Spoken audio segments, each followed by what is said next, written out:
Bonjour à tous, ici Hardware Cooking et j'ai l'honneur de vous faire la première vidéo en français sur l'énorme carte de chez EVGA, la GTX 1080 Ti FTW3 hybride.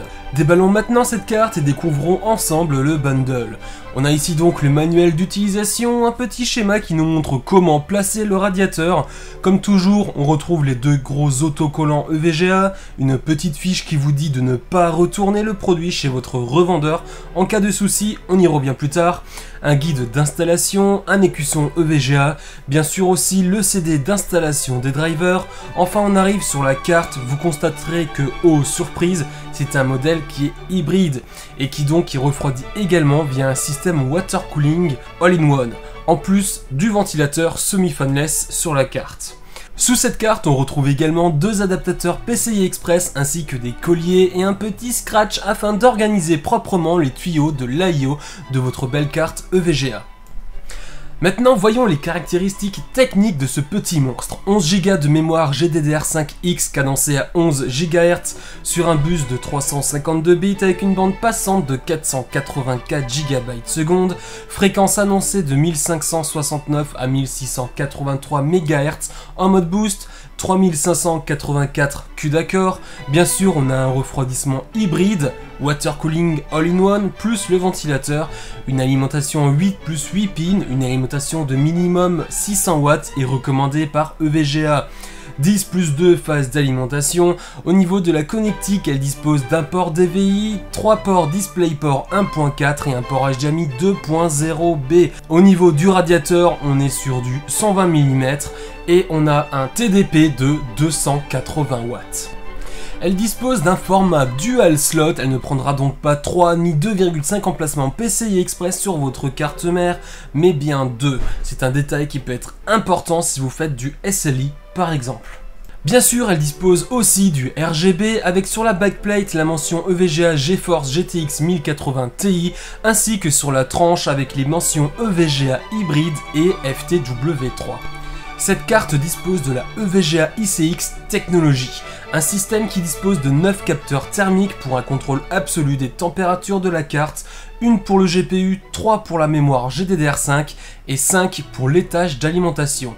Bien sûr, vous pouvez retrouver tous les relevés en temps réel via le logiciel EVGA XOC Précision. Une autre particularité du système ICX, on retrouve 3 LED sur la tranche de la carte juste sous le logo EVGA hybride qui nous permettent d'avoir une idée de la température de certaines zones. Une pour le GPU, la seconde pour l'étage d'alimentation et la troisième pour la mémoire. On pourra par exemple avoir du bleu de base de 20 jusqu'à 60 degrés, du vert de 60 degrés jusqu'à 83 et du rouge pour les températures au-delà de 83 degrés. Mais ces LED sont aussi RGB, vous pourrez leur attribuer les couleurs de votre choix ainsi que les seuils de température. Au niveau du refroidissement, l'IO fait vraiment bien son travail puisque même en torturant la carte, la température GPU n'a pas dépassé les 55 degrés Celsius avec le contrôle des ventilateurs en automatique lors de tous mes tests. Comme toujours chez EVGA, la carte est garantie 3 ans et jusqu'à 10 avec les extensions de garantie. Et ceci même si vous installez un waterblock pour réaliser un circuit water cooling custom. Important à savoir également, EVGA propose un forum sur leur site qui peut vous aider à résoudre des problèmes et possède aussi directement un service RMA. En cas de problème avec votre carte, vous pouvez les contacter directement pour la prise en charge d'un éventuel retour, ce qui vous permettra de ne pas passer par le revendeur et donc de gagner un temps précieux. C'est ce que j'ai rapidement évoqué dans la présentation du bundle. On va maintenant regarder ce que cette carte envoie sous quelques benchmarks avec un peu d'OC. Sous Furmark, j'ai obtenu les 11 452 points avec une température maximum de 53 degrés. Le water cooling fait vraiment bien son travail. Sur TimeSpy, sur la GTX 1080 Ti FTW3 hybride, on obtient un score de 10 353 points pour la partie graphique, ce qui est vraiment pas mal. Sur Firestrike, j'obtiens un score graphique de 30 432 points, c'est vraiment sympa aussi. J'ai poussé la fréquence mémoire à plus 655 MHz et la fréquence GPU à 147 MHz supplémentaires pour réaliser ces benches. Au-delà, 3D Mark et Furmark refusaient de finir les benches. Évidemment, vu que c'est un peu la mode en ce moment, j'ai également testé cette carte avec un logiciel de mining, j'ai nommé NiceHash.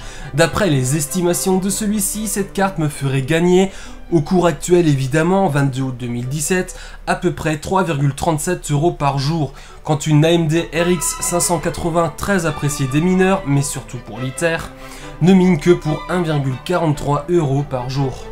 Cette vidéo est maintenant finie, si elle t'a plu, surtout abonne-toi et je te dis à la prochaine.